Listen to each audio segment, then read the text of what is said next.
Amin. Shalom semuanya. Hari ini kita semuanya. ya. Sekarang saya mau bawakan satu tema yang dikatakan bahwa pentingnya kelahiran Tuhan Yesus. Ya. Pentingnya kelahiran Tuhan Yesus buat kita. Jadi kita harus tahu bagaimana keadaan sebenarnya bahwa kita selama ini yang kita percaya. Apa maksudnya pentingnya kelahiran Tuhan Yesus ini? Ya, kita lihat sebentar, kita akan simak baik-baik supaya kita tahu bahwa dikatakan pentingnya kelahiran Tuhan Yesus, kita ambil di dalam Lukas pasal 2 ayat 8 sehingga 14. Firman Tuhan berkata demikian.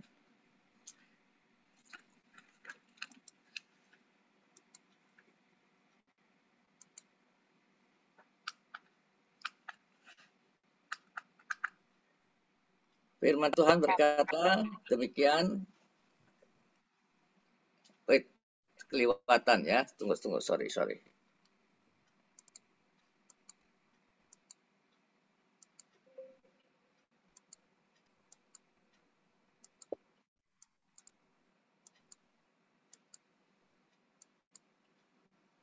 Ya, ayat 8.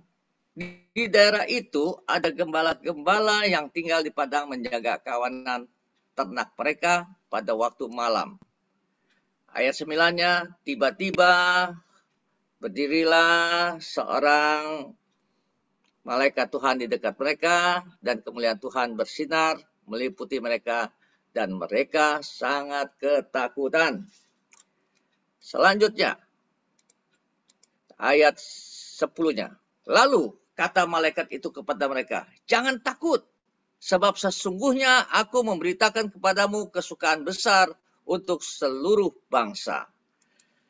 Dan ayat 11, hari ini telah lahir bagimu juru selamat, yaitu Kristus Tuhan di kota Daud.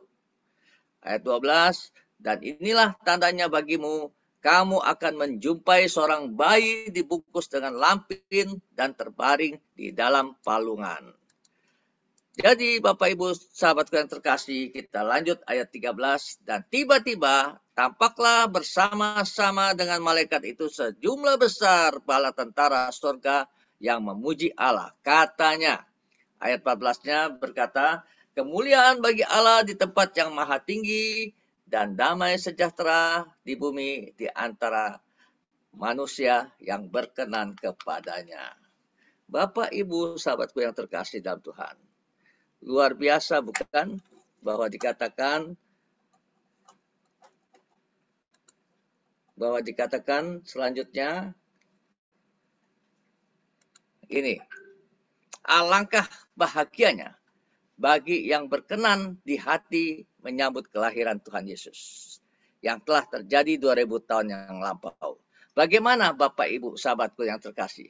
Apakah benar kita sudah bahagia ketika dikatakan Tuhan Yesus sudah lahir? Ya, sekarang memang bukan lagi bayi Tuhan Yesus. Tuhan Yesus sudah naik ke surga.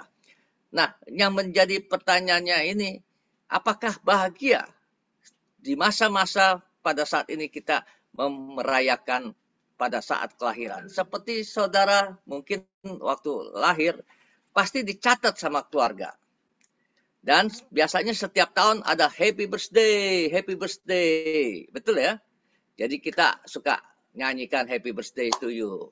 Nah, demikian juga Tuhan Yesus setiap bulan Desember pada umumnya secara universal dirayakanlah Tuhan Yesus kelahirannya. Jadi bagaimana pada saat kita menyambutnya dia? Mestinya kita mesti bangga. Kenapa? Di dalam ayat 14 berkata, kemuliaan bagi Allah di tempat yang maha tinggi dan damai sejahtera di bumi di antara bangsa-bangsa. Ya, di antara manusia yang berkenan kepadanya. Nah, saya mau tanya, manusia yang berkenan padanya siapa nih kira-kira? Yang pasti kita orang yang percaya, ya. Yang pasti kita orang yang percaya, yang berkenan kepadanya. Oke, selanjutnya. Selanjutnya dikatakan, apa sih pentingnya kelahiran Yesus? Ini harus kita tahu, harus kita mengerti sebagai orang yang percaya pada Tuhan Yesus. Apa pentingnya kelahiran Yesus di dunia ini? Nah, hari ini saya mau membawakan ada 5 hal yang penting. Ya, ada 5 hal yang penting. Tolong dicatat baik-baik ya. Bahwa ini kita kupas secara ayat yang ada sesuai apa yang Tuhan sudah lakukan. Bukti kasih Tuhan. Ini pentingnya kelahiran Tuhan Yesus. Bukti kasih Tuhan kepada siapa? Ya, yang pasti yang pertama ini bukti kasih Tuhan kepada manusia. Nanti kita lihat ayat-ayatnya ya. Nah, yang kedua, pentingnya kelahiran Yesus ini ke dunia, dia menyatakan mujizat itu nyata. Ya, nanti kita bahas mujizat itu nyata apa yang dilakukan oleh Yesus atau pada waktu Yesus direncanakan untuk lahir ke dunia. Semua dilakukan dengan mujizat. Nah, ketiga, kelahiran Tuhan Yesus itu dia mengajarkan, menunjukkan bahwa kita manusia harus punya kesederhanaan.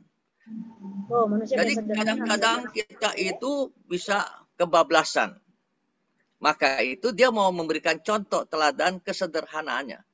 Dan dia buktikan dalam dirinya sendiri waktu dia lahir aja ke dunia dengan kesederhanaan yang sangat minim.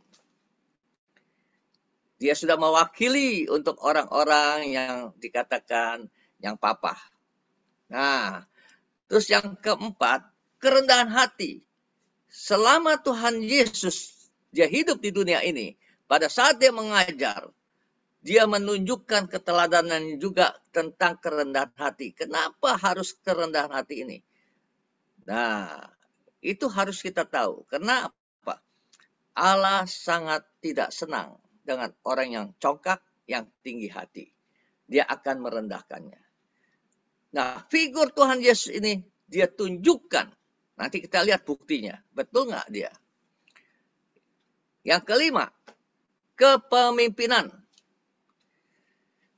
Tanpa Tuhan Yesus lahir, tidak ada satupun orang yang bakal datang ke surga. Jelas. Jadi betapa pentingnya Yesus lahir ke dunia ini. Dia dalam hal kepemimpinan atau sebagai leader. Nanti ada ayatnya. Kenapa saya bilang penting sekali ini? Tanpa Tuhan Yesus datang ke dunia, tidak ada satupun orang yang akan masuk dalam kerajaan sorga. Ya, nah, oke, selanjut dikatakan apa? Sekarang kita bahas yang pertama, supaya jangan panjang-panjang, karena kita ada nanti mau acara celebrate-nya Malam Kudus ya. Lebih kurang 740 tahun nubuatan yang sudah dilakukan Nabi Yesaya yang pernah saya sudah sampaikan minggu lalu tentang bagaimana nubuatan kelahiran Tuhan Yesus yang akan datang. Ya, tapi bayangkan 740 tahun baru kejadian, jadi tahun 2000 bagi kita. Ya, 2000 tahun yang lalu bagi kita. Baru itu namanya Tuhan Yesus itu lahir. Dan dikumandangkanlah akhirnya berita, ya, ada firman datang melalui Nabi Yesaya membuktikan akan lahir juru selamat di kota Daud. Ya, dia penasehat ajaib, raja damai, raja kekal, dan di situ dibuktikan. Akhirnya dikutip lagi oleh Yohanes pasal 3, ya, di mana ada firman Tuhan yang dikutip oleh Rasul Yohanes, ayatnya sangat terkenal, yaitu Yohanes pasal 3 ayat 16. Siapa yang hafal? Ya, siap-siap saja nanti untuk nanti kuis hari Minggu ya. Hati-hati ya kalau mau dapat berkat ya. Nah, Yohanes pasal 3 ini ternyata bunyinya apa? Karena begitu besar kasih Allah akan dunia ini, sehingga ia telah mengaruniakan anaknya yang tunggal, supaya setiap orang yang percaya kepadanya tidak binasa, melainkan beroleh hidup yang kekal. Jadi jelas Tuhan Yesus, dia punya bukti kasih. Jadi bukti kasih Tuhan dinyatakan dengan janjinya itu. Karena begitu besar kasih Allah akan dunia ini, sehingga ia telah mengaruniakan anaknya yang tunggal, supaya setiap orang yang percaya padanya tidak binasa, melainkan beroleh hidup yang kekal. Betapa pentingnya Yesus lahir ke dunia. Kalau tidak, tidak ada keselamatan bagi kita. Kalau tidak, tidak akan ada satu orang pun dapat datang kepada Bapa di dalam kerajaan sorga. Itu. Jadi sangat penting bukti kasih Tuhan itu. Dan bukti kasih Tuhan itu sudah diwujudkan. Akhirnya, nubuatan-nubuatan yang sudah dilakukan oleh Yesaya ini, terjadilah akhirnya bukti wujud kasih Tuhan bagi setiap orang yang berkenan kepadanya. Kembali lagi kita kutip ayat 10 ya. Di dalam ayat 10 kita kutip. Lalu kata malaikat itu kepada mereka, jangan takut, sebab sesungguhnya aku memberitakan kepadamu kesukaan besar untuk seluruh bangsa.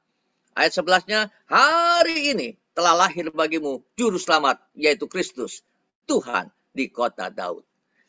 Nah, itulah wujud kasih sayang Tuhan kepada umatnya. Pada waktu itu, umat manusia itu penuh dengan dosa, penuh dengan kegelapan. Tidak ada terang sedikit pun. Di situ banyak suasana yang dikatakan yang mengerikan, yang menakutkan. Bahkan seperti manusia pada saat itu tidak ada harapan. Yang jahat semakin jahat. Jadi disitulah ketidakadilannya. Dan Tuhan tahu hal itu. Tuhan ingin meluruskan kembali ciptaannya ini. Maka itu dengan wujud kasih Tuhan itu, dia kirimlah anaknya lahir, ya, yaitu dia sendiri yang menjadi anak, menjadi manusia. Kalau tidak, manusia akan mati semuanya, karena Allah itu yang maha suci.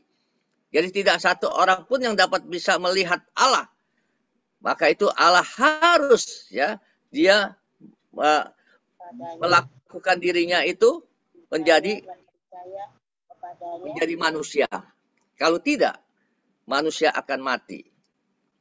Nah, akhirnya Bapak Ibu sahabatku yang terkasih dalam Tuhan, selanjutnya kita lihat bagian kedua, ya. Bagian kedua tadi apa? Mujizat itu nyata. Bagian pertama kan bukti kasih Tuhan, ya. Bukti kasih Tuhan sudah dibuktikan. Jadi Tuhan sangat mengasihi kita dan sudah buktikan. Itu pentingnya kita harus tahu bahwa Tuhan itu sangat mengasihi kita. Yang kedua, buktinya adalah mujizat itu nyata. Kenapa mujizat itu nyata? Kelahiran Yesus itu secara manusia tidak masuk akal. Ya, kenapa begitu? Ada ayatnya. Matius 1 ayat 18 berkata begini. Kelahiran Yesus Kristus adalah seperti berikut. Pada waktu Maria, ibunya, bertunangan dengan Yusuf, ternyata ia mengandung dari Roh Kudus sebelum mereka hidup sebagai suami istri. Jadi mereka tidak pernah bersetubuh. Dia memang bertunangan, dia pacaran. Tapi pada zaman itu, kebanyakan orang-orang yang takut akan Tuhan, dia menjaga dirinya, tidak mencemarkan dirinya. Maaf, pada zaman sekarang, boro-boro istilahnya, menjaga dirinya sampai ini. Jarang sekali. Kebanyakan di tengah jalan sudah kecelakaan. Nah, akhirnya buru-buru harus dalam perkawinannya. Tapi Maria dan Yusuf ini menjaga, ya, etika, menjaga moral etika. sehingga dia hidup kudus. Walaupun dia pacaran, tapi dia tidak pernah bersentuhan sebagai seorang yang dikatakan sudah suami istri. Dia tidak sama sekali melakukan hal itu. Tetapi anehnya, kenapa ada berita dia mengandung? Nah, ketika dia mengandung itu, bingunglah si Yusuf ini. Dalam hatinya mungkin Yusuf berkata, ini jangan-jangan ada penyelewengan. Tapi secara dicermatin, diamat-amatin, tapi Maria ini suci. Maria ini menjaga kekudusan. Nah, ketika dalam kebimbangan itu, malam-malam itu datang malaikat kepada Yusuf. Yusuf, engkau jangan ragu. Yusuf, engkau jangan takut mengambil Maria. Karena apa yang ada dalam Maria itu adalah kehendak Allah. Yang di dalam kandungan itu adalah Roh Kudus. Waduh, akhirnya Yusuf tadinya dengan diam-diam ingin menceraikan untuk dia tidak lagi menjadi suami istri, ya, tidak lanjutkan pertunangannya, tapi dia tidak tega. Tapi untung malaikat datang meneguhkan dia. Akhirnya dia terima. Dan luar biasanya, itu dibuktikan lagi di firman Tuhan di dalam ayat 25-nya. Supaya kita mengerti bahwa Yusuf itu dengan Maria sungguh-sungguh menjaga kekudusan. Di dalam ayat 25 berkata apa? Tetapi tidak bersetubuh dengan dia, ya, sampai ia melahirkan anaknya laki-laki dan Yusuf menamakan dia Yesus. Jadi Yusuf tidak bersetubuh dengan Maria sampai ia melahirkan anaknya laki-laki yang dalam kandungannya ada Roh Kudus itu. Luar biasa. Secara manusia tidak masuk akal. Kalau manusia, kalau dia sebagai suami istri atau sebelum suami istri berpacaran tapi perilakunya yang dilakukan yang tidak menjaga kekudusan, maka kebanyakan banyak orang yang hamil mendadak. Tapi ini luar biasa. Hamilnya Maria oleh karena Roh Kudus. Maka di dalam Lukas 1 ayat 37 disadur oleh dokter Lukas ini, dia catat bahwa luar biasa.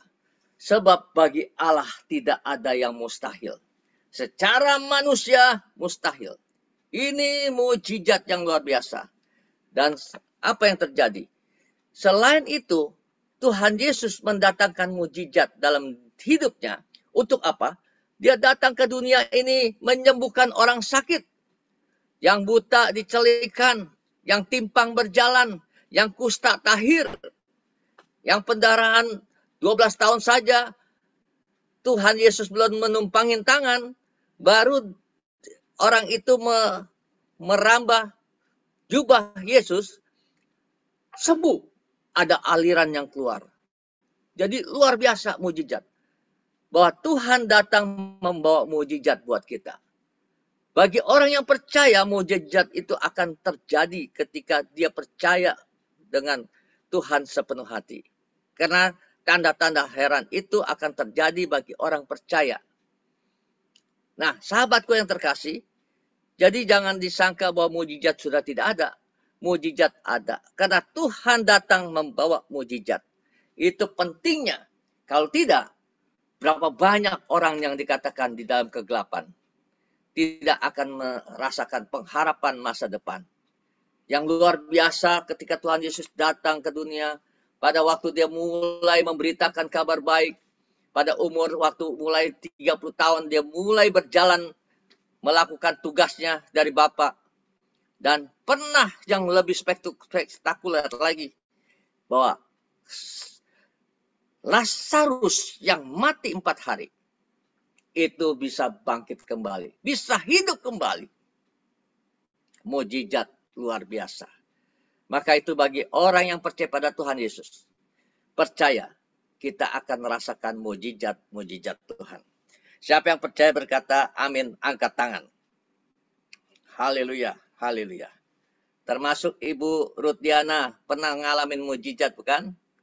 Ya, luar biasa. Nah, oke, ini bagian kedua ya, bahwa mukjizat itu betapa pentingnya kita harus tahu kelahiran Tuhan Yesus untuk apa. Ternyata dia membawa mujizat buat kita. Yang sakit disembuhkan, yang lemah dikuatkan, yang tidak ada harapan menjadi ada pengharapan kembali. Karena Tuhan Yesus datang membawa damai. Damai sejahtera yang kuberikan akan berbeda dengan dunia berikan. Kalau aku berikan damai sejahtera itu mendatangkan kepuasan, baik secara batinnya, kerohanian kita, dan juga secara kesehatan tubuh kita. Oh, luar biasa. Nah, sekarang bagian ketiga. Bagian ketiga ini, Tuhan Yesus datang ke dunia ini dengan kesederhanaan. Ini mengajarkan kita hari-hari ini. Kita jangan merasa kita harus mau yang mewah-mewah, harus yang luar biasa. Dan kalau luar biasa yang mewah-mewah itu akan dipandang orang, itu salah. Sebenarnya seperti Tuhan Yesus, walaupun dia sebenarnya Allah sendiri yang mulia, turun ke dunia mengosongkan diri sebagai manusia, tapi dia hidup dengan kesederhanaannya. Dan dikatakan apa? Ketika Yesus lahir, sangat sederhana. Padahal sebenarnya dari tahta yang maha mulia, mau turun ke dunia. Bahkan lahirnya saja di kandang binatang. Coba bayangkan. Kita ini mungkin paling susahnya ya, pasti ada kasur. Ya, tidak sembarangan, pasti dipersiapkannya dengan rapi, ya. Tapi Tuhan Yesus dia pada saat dia datang ke dunia ini, hari ini telah lahir bagimu juru selamat, yaitu Kristus Tuhan di kota Daud, itu di dalam ayat 11 ya, Lukas 2 ayat 11. Dan apa yang terjadi selanjutnya ayat 12-nya? Dan inilah tandanya bagimu, kamu akan menjumpai seorang bayi dibungkus dengan lampin. Jadi selembar kain. Ya, selembar lampin itu seperti selembar kain yang dikatakan buat menudung kepala wanita. Jadi kain lampin itu terbaring di dalam palungannya itu hanya selembar. Bayangkan bayi yang begitu mungil, bayi yang begitu parasnya elok, tapi dia taruh di palungan. Palungan itu apa? Tempat makan binatang-binatang pada saat itu. Ya, domba, sapi, itu tempat untuk mereka makan dan minum di situ. Sahabatku, bukan di istana Yesus lahir. Padahal dia raja di atas segala raja. Tapi semuanya itu dia lakukan dengan kerendahan, dengan kesederhanaannya itu. Dia terima. Dan makanya dihadir pada saat itu malaikat bersorak-sorai di mana? Bukannya kepada raja, dia menyatakan dirinya, malaikat itu berkata, telah lahir juru selamat di kota Daud. Penampakan malaikat tidak. Malaikat menampakkan dirinya kepada siapa? Kepada para gembala. Para gembala itu hitungannya, Bapak Ibu sahabatku yang terkasih, tidak masuk hitungan kalau dikatakan itu bahwa dia itu orang-orang yang di kota tidak menganggap hitungan kepada para gembala. Karena para gembala itu dianggapnya kayak jongos. Ya, orang yang dikatakan orang yang tidak level. Maka mereka hidupnya di padang, ya, jauh dari kota, dengan berkumpulnya dengan kambing-kambing. Makanya kalau dia ke kota, wangi sekali badannya. Wangi apa? Wangi domba, bukan wangi parfum, wangi domba. Maka orang banyak kalau orang gembala itu datang ke kota, dia pada nyingkir, pada bau jauh-jauh karena bau. Nah, konon di sana, pada waktu di Israel, kami pernah datang ke sana, dikatakan para gembala itu jarang mandi. Karena dia menjaga domba terus kemana-mana. Jarang mandi. Kalau ketemu air juga dia paling juga seka-seka mukanya saja, menggosok gigi.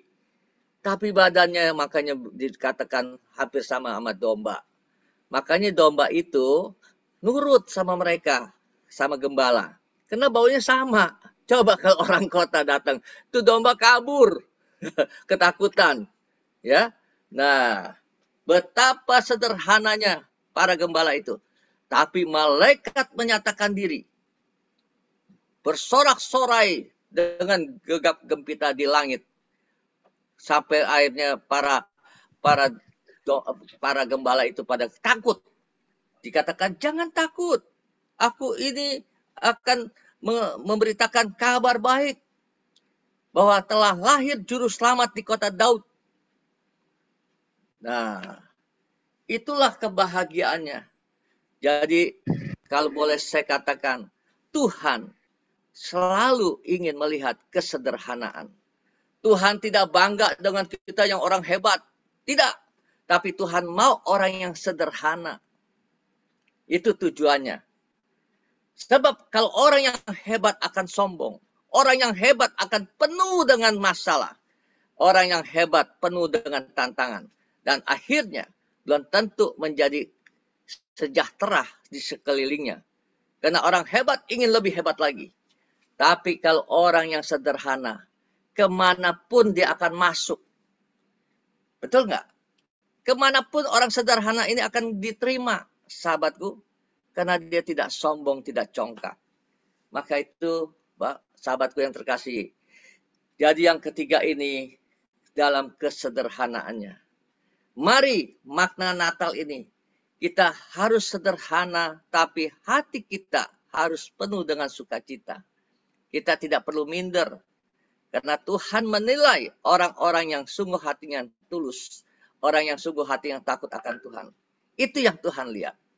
Bukan karena engkau ke gereja dengan mewah, pakai berlian, pakai gelang macam-macam, bila perlu pakai rantai yang berapa kilo di leher, akhirnya jalannya terbungkuk-bungkuk. Ya, karena kemilaunya itu emas.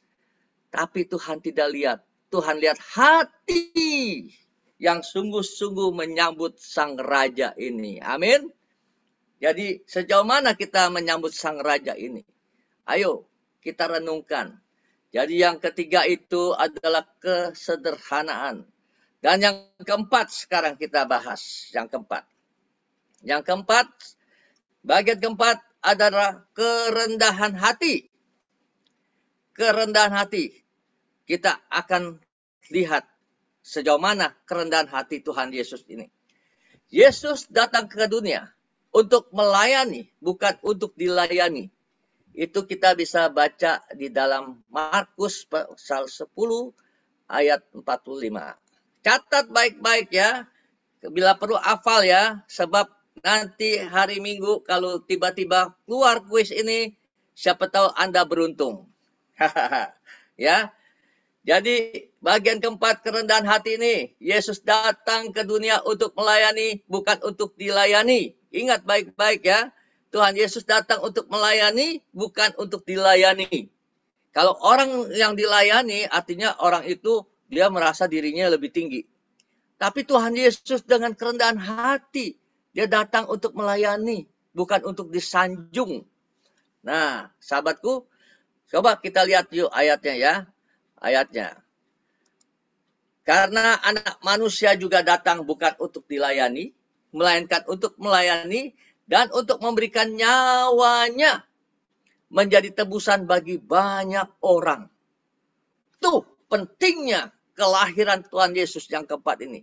Dengan kerendahan hatinya, dia mendatangkan keselamatan untuk menebus ya bagi orang-orang yang berdosa.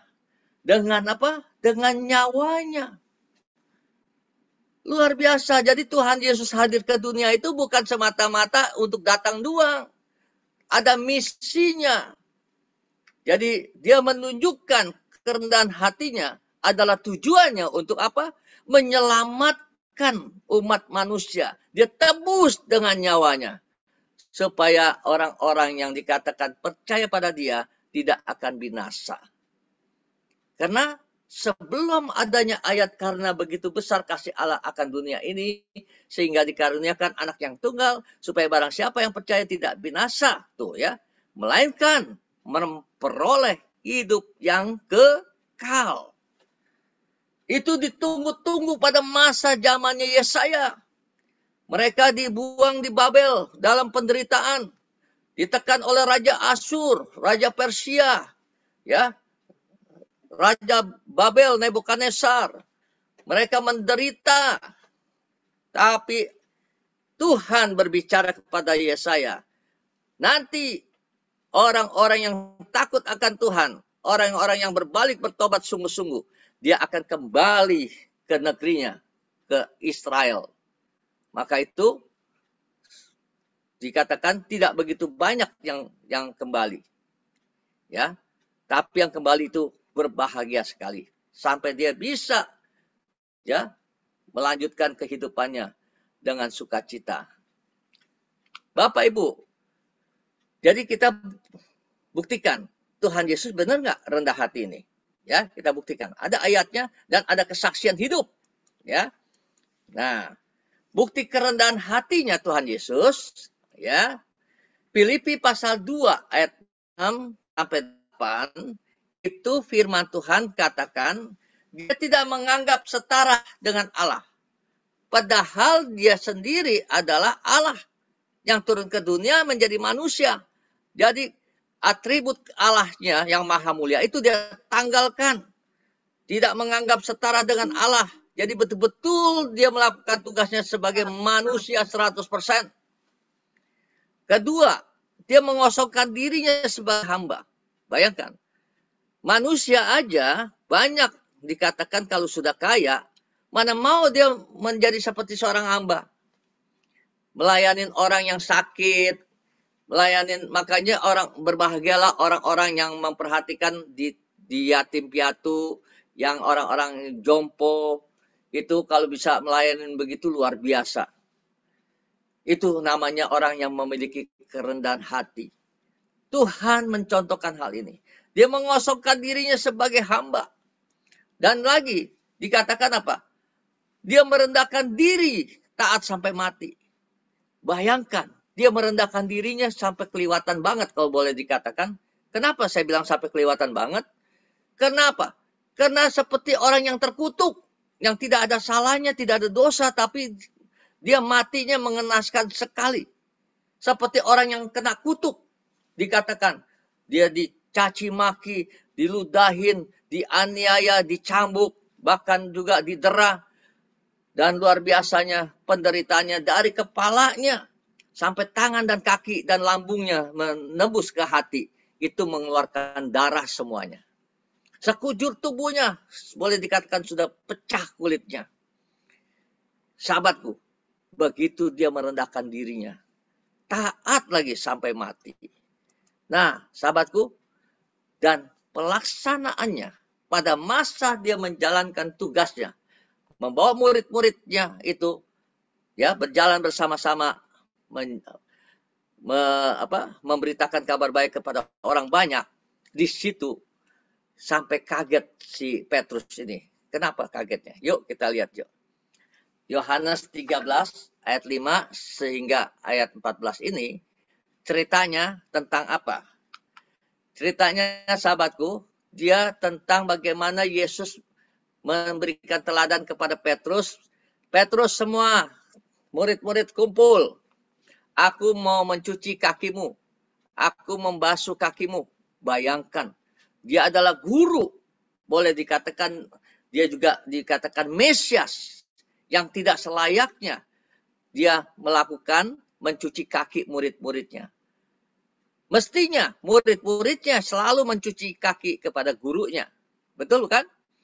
Tapi apa yang Yesus lakukan? Aku mau memberikan teladan bagimu.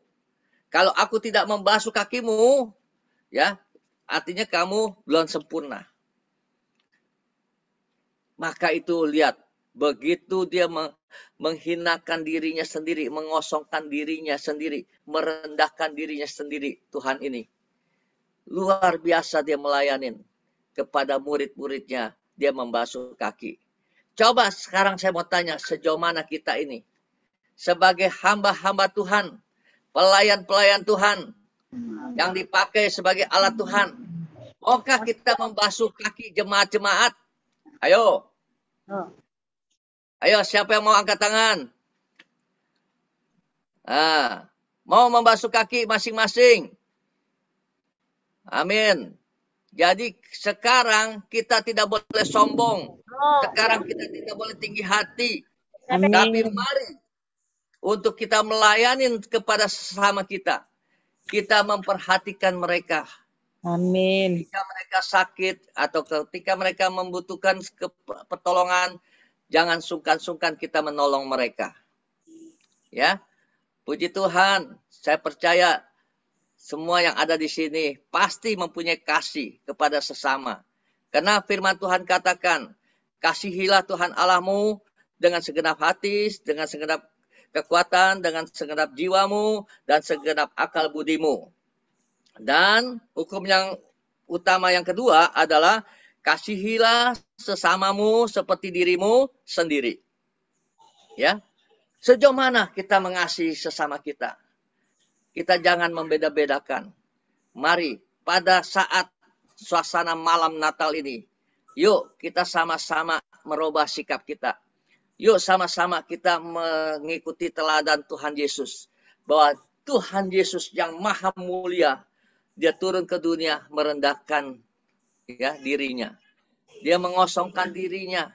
Dan dia taat sampai mati. Maka itu Bapak Ibu sahabatku yang terkasih. Sekali percaya Yesus, kita tetap Yesus. Amin. Jangan sampai kita berubah. Keselamatan itu adanya di tangan dia.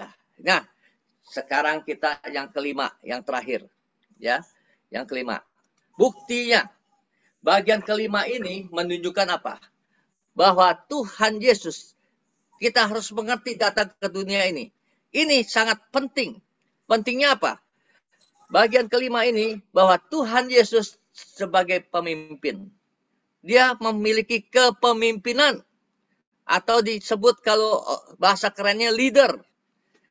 Yesus sebagai leader, tanpa Yesus tidak ada satupun yang akan masuk ke dalam kerajaan sorga. Iya atau iya? Yang amin percaya, angkat tangan. Jadi tidak ada satupun yang akan masuk dalam kerajaan sorga. Kenapa begitu? Yuk kita lihat ayatnya. Firman Tuhan berkata di dalam Yohanes pasal 14 ayat 6. Ini Yesus sendiri yang ngomong nih. Karena dia datangnya dari sorga turun ke dunia. Jadi dia yang tahu. Tanpa dia tidak akan ada satupun yang datang kepada Bapa. Karena dikutip sendiri perkataan Yesus ini dicatat oleh Yohanes. Kata Yesus kepadanya, Akulah jalan kebenaran dan hidup.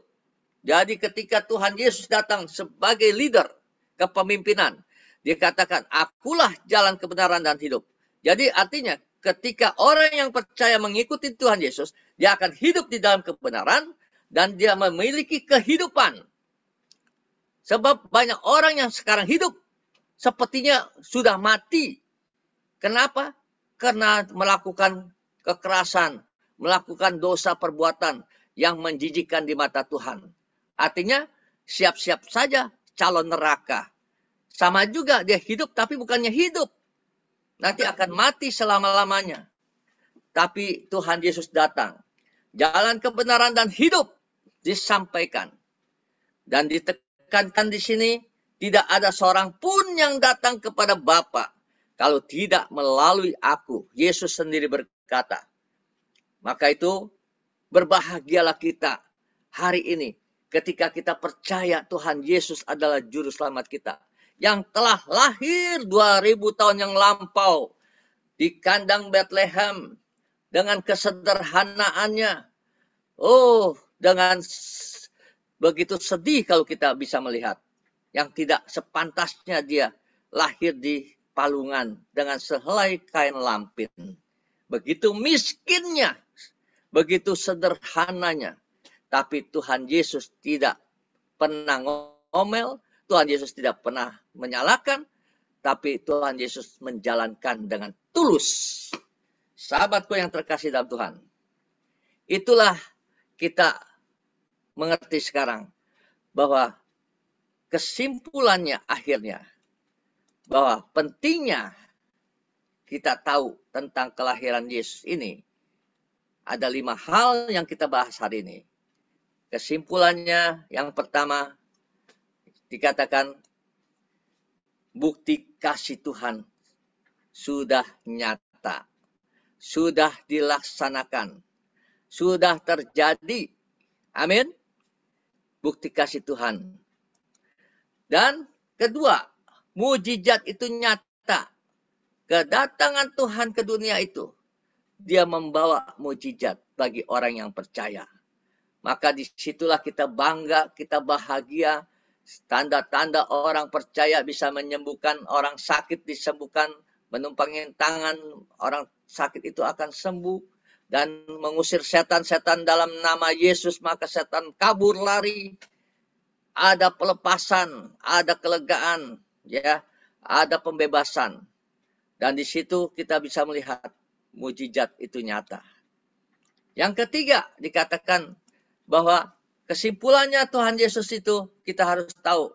Pentingnya Yesus lahir ke dunia ini adalah hidup dengan kesederhanaan. Hari-hari ini kita boleh mencari nafkah, mencari uang. Kita juga boleh menjadi orang yang kaya. Boleh. Tapi harus dengan kesederhanaan. Walaupun kita kaya, jadi kita harus memiliki kesederhanaan. Kerohanian kita itu jangan sombong. Banyak orang baru dipakai Tuhan saja sepertinya udah sombong. Nih, aku nih, wah dipakai nih, luar biasa nih. Aku bisa mendatangkan, semua bisa banyak yang jadi ikut ke gereja, apa segala macam, membanggakan diri. Jangan! Sederhana, biarlah kita dinilai oleh Tuhan, bukan dinilai oleh manusia. Karena Tuhan tidak melihat gagahnya kita. Tuhan tidak melihat hebatnya kita. Tuhan tidak melihat kekayaan kita. Tapi Tuhan melihat hatimu. Sejauh mana kesederhanaan. Ternyata kesederhanaan itu ada rahasianya. Bahwa kenapa Tuhan berkenan. Kesederhanaan itu membuat dirinya tidak sombong. Orang yang sombong bisa mendatangkan keributan. Orang yang sombong mendatangkan orang yang menjadi iri hati. Orang yang sombong mendatangkan pertengkaran. Maka itu dengan hidup sederhana, itu orang akan mendatangkan kebahagiaan, damai sejahtera, sesuai misi Tuhan. Terus yang keempat, Tuhan menunjukkan dirinya. Sebagai pemimpin, dia merendahkan hatinya. Merendahkan hatinya. Orang yang merendahkan hatinya, apapun dia bisa lakukan. Sebab kalau orang yang tinggi hati tidak mungkin dia bisa lakukan sesuatu yang dikatakan, oh ini bukan levelku, ini bukan bagianku, ya. Mungkin yang sana tuh, kalau saya pokoknya levelnya kelas menengah atas. Jadi aku melayani ini orang-orang kaya. Waduh, bahaya itu. Tapi dengan kerendahan hati, itu yang Tuhan mau. Orang yang rendah hati, maka Tuhan akan tinggikan. Orang yang tinggi hati Tuhan akan rendahkan. Maka itu kita mengingat pada malam yang kudus ini. Ayo kita harus punya kerendahan hati. Seperti Yesus. Dia melayani murid-murid. Membasuh kakinya. Yang tidak sepantasnya murid dibasuh oleh gurunya sendiri. Bahkan gurunya itu adalah Mesias sendiri. Tapi Tuhan contohkan menjadi teladan. Supaya kita melayani kepada sesama kita. Ya, jangan berhitung-hitung pada saat kita melayani. Nah, yang terakhir, bahwa kita begitu pentingnya Yesus lahir ke dunia. Kenapa? Tepat kita memiliki Mesias. Tepat kita memiliki juru selamat. Karena apa?